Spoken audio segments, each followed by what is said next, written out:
Well, not even a year after acquiring him, the Mariners announcing that they are not taking the $12 million club option for Jorge Polanco. Of course, Jorge Polanco did not have a good season for the Mariners last year. I'm going to pull up his stats and just read them aloud to you. But yeah, it makes sense why the Mariners did not pick up this option. I understand he could bounce back next year, but he's a veteran, he's older.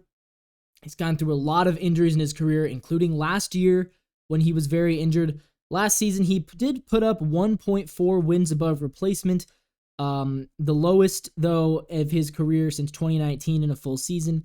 11 doubles, 16 home runs. He really lacked power, just a 355 slugging. He hit 213 batting average with a 296 on base, a 651 OPS. OPS plus 93. So his worst year after 3 solid years in Minnesota. His strikeout rate was the highest of his career. I believe it was over 30%. He struck out 137 times. That was a career high for him, playing in 118 games. So yeah, Jorge Polanco, he is out, and it makes sense. It makes sense. He's going to be 31 next year. A lot of injuries, on the decline. His strikeout rate has gone up in each of the past 4 seasons. It's very clear that he's not, a productive level player anymore. That being said, I'm sure he'll go to the Dodgers or a similar good team and have a great season next year, because that's just kind of what happens with these guys.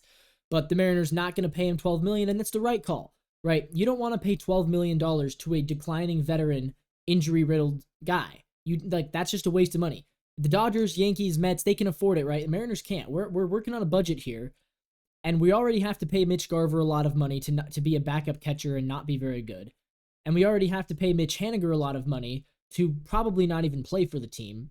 So why should we pay $12 million for Jorge Polanco when, you can get way cheaper just by having Ryan Bliss play second base or Dylan Moore play second base? And we'll see about Cole Young when he becomes ready. But yeah, I would say if I was them, I would just let Ryan Bliss play some second base. The numbers on Bliss, he wasn't even bad last year, and I'll admit I'm a huge Ryan Bliss fan. I'm a massive Ryan Bliss homer, whatever you want to call it. But the kid was pretty good last year. In very limited playing time, 33 games, zero point 0.4 wins above replacement, 2 homers, 3 doubles, a triple, stole 5 bases. 9 runs batted in. He hit 222 with a 397 slugging, so a OPS plus of 102. I think he can keep getting better. I like him defensively. I think that you might as well see what you have there. But yeah, I'm very happy they didn't accept Polanco's option. I know there's a small subset of fans who wanted to keep him, but you couldn't afford to do that. You can't take that risk with a guy who has had so many injuries in his career. You never know when the next one's going to hit. So I'm all for declining that option. Very happy that they did that.